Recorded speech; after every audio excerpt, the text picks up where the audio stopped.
हर हर महादेव।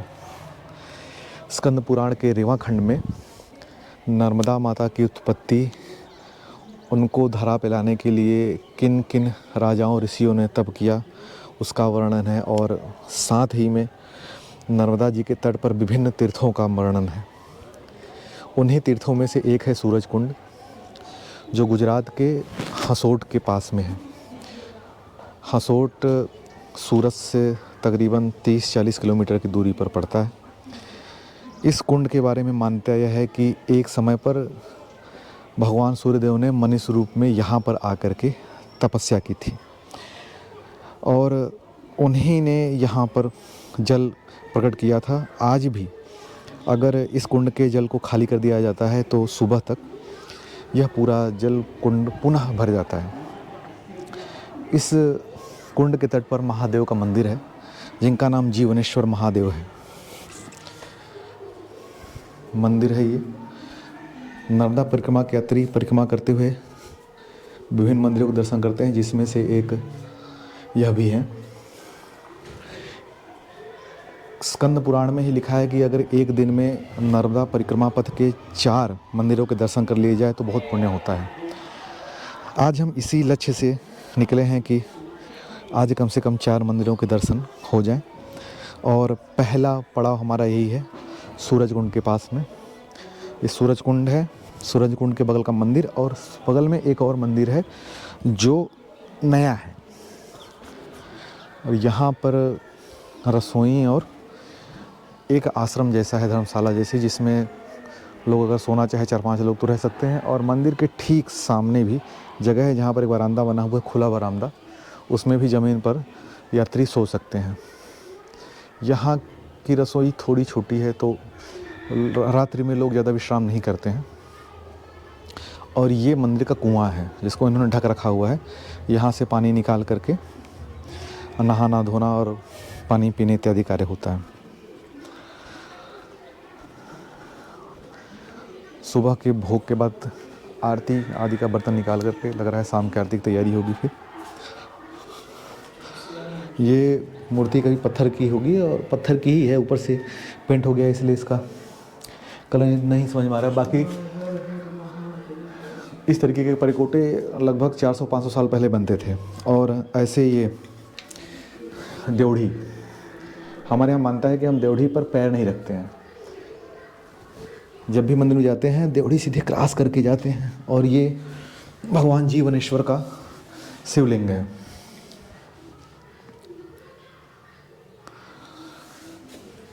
आसपास का परिसर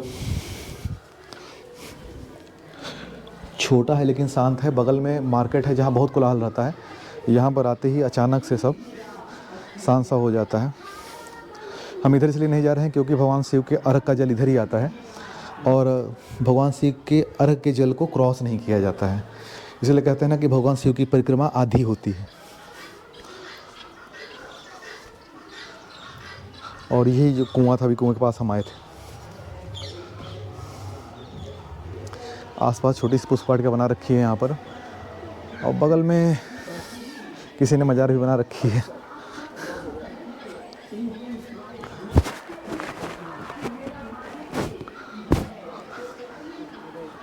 ये फूल बहुत प्यारे होते हैं शिव जी को।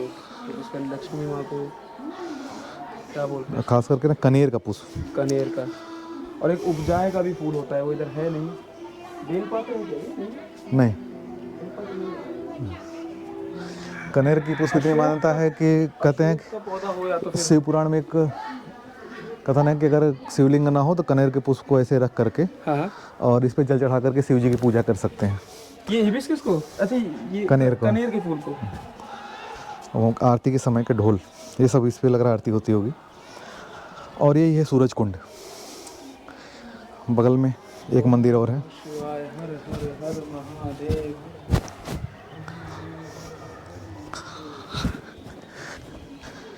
नर्मदा परिक्रमा पथ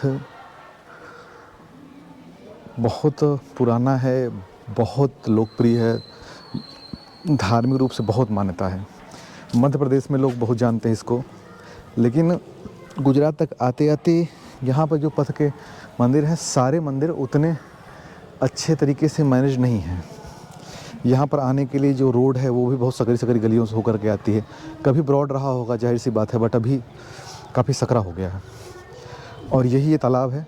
यहाँ पर एक काका मिले तो बता रहे थे कि तालाब में जब हम पानी निकालते हैं तो अंदर यहाँ पे सीढ़ियाँ हैं, इससे नीचे कुएं जैसा है, और ये इसमें छोटी छोटी मछलियाँ भी हैं।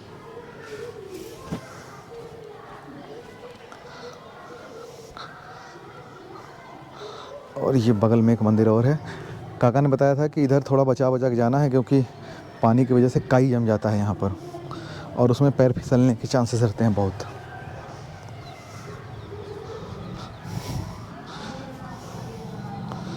तो हम भी बचा के ही कदम रख रहे हैं, बाकी महादेव की इच्छा। और ये एक मंदिर और है हनुमान जी का। ये मंदिर संभवतः नया बनाया गया है, क्योंकि भगवान की मूर्ति भी और मंदिर का स्ट्रक्चर भी नया लग रहा है। और ये प्रभु महादेव जीवनेश्वर जी का मंदिर बाहर से।